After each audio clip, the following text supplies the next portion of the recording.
Good afternoon, everyone. I would like to thank the organizers for giving me an opportunity to present my work in this forum. My work is on computational prediction of microRNAs and their targets in P. vulgaris using simple sequence repeats.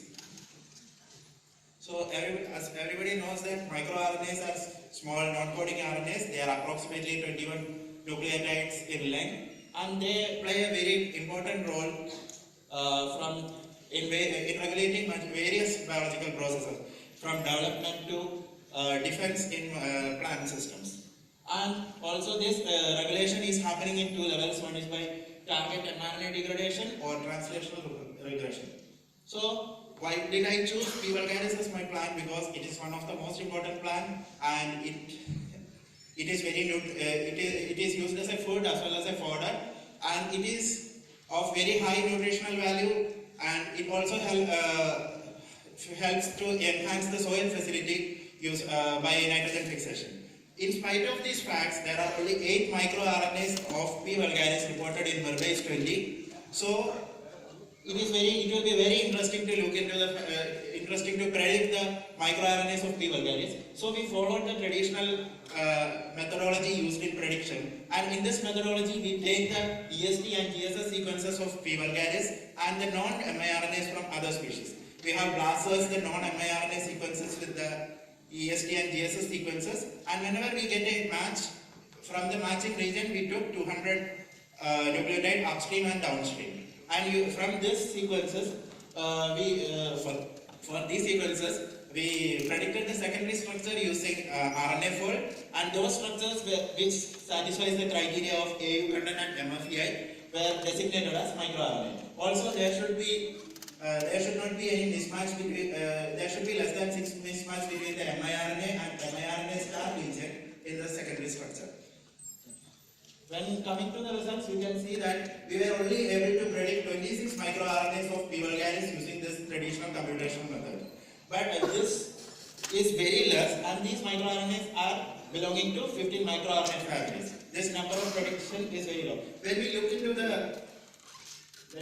the various well-studied species, we can see that there are a lot of microRNAs when compared to this 26. If you go into Arabidopsis thaliana, we can see that there are 298 non-microRNAs in Merbase 20. So why does this low number of microRNA prediction occurs?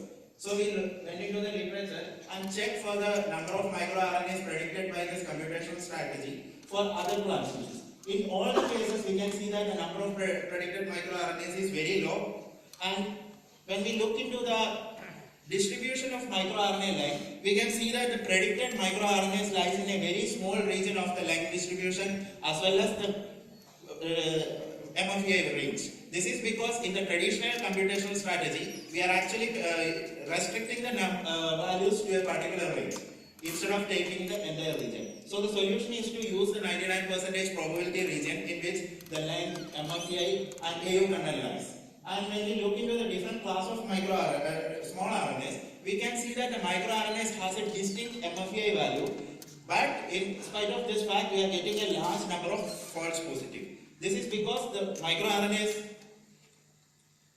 we can see that there is an overlapping region in the MFEI curve along with the distinct region. So in order to solve this problem, we have added many more parameters derived from the secondary structure of the microRNAs. This includes the normalized base pairing propensity, normalized Shannon entropy, and normalized base pairing distance.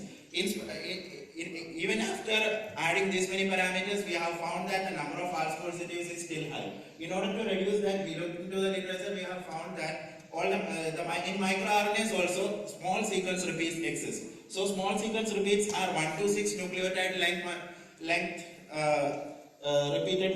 126 nucleotide length repeat sequences. And when we look in 2011, Chen et al. Has established that these exist in microRNAs. And in 2011, Joy and Sonia has found that experimental evidence also for this presence of SSR. So we took the all microRNA precursors from Viridae plantae and we checked for the presence of SSR. But we were not able to find any conserved SSR which exists across all microRNAs. So we divided the microRNAs according to the Merbase classification of microRNAs into families, and in each family we were able to identify at least one SSR which is repeated at least more than 2.5 times in per 100 nucleotides. And we see that this is, we actually scanned for the presence of SSR from a window size of 2 to 6, and it is found that the optimum one for prediction is window size 3. Now based on this, we modified the traditional computational algorithm, including 99% probability region of AU content, MFEI, and then we changed the length region from 55 to 505, which is again the 99% probability region in which the non-microRNA precursor length lies, and we have included the normalized anisotropy, base pairing distance, and base pairing propensity. Then, in addition to that, we have searched for the signature SSR, which are more than 2.5 times per 100 nucleotides. Based on this, we were able to modify the existing algorithm where the earlier parameters remain same. In addition, we have added the new 3 parameters along with SSR as a filtration criteria. And based on this, we were able to predict 208 microRNAs belonging to 118 microRNA families. Out of the 208 predicted, 203 are novel in nature. And when we look into the length distribution of predicted microRNAs, we can see that it ranges from 15 to 24 with an exception of 1 microRNA with 40 nucleotide length. And this is in accordance with what we observe in Viridae plantae family. In Viridae plantae family, the microRNA length ranges from 14 to 24 from the reported microRNAs from Verbase 20. And we can see that there are very few limited number of microRNAs which are there in 40 nucleotide length also. Now we search. After predicting the microRNAs, the next step is to predict the targets for microRNAs in vivo. For that, we use PSRNA target server, and in this we use the we modified some of the parameters given to the PSRNA, like length of complementarity scoring, known as HP size. This is because since the microRNAs is generally considered as 21 nucleotide length, the default values used in the PSRNA target server is according to that. If you have a length of microRNA less than 20, the prediction pipeline will ignore it. So in order to bypass that, we have changed the values according to the length of the microRNA we are using. And we were able to predict 1303 targets, out of which 318 targets we were able to characterize for 95 microRNAs.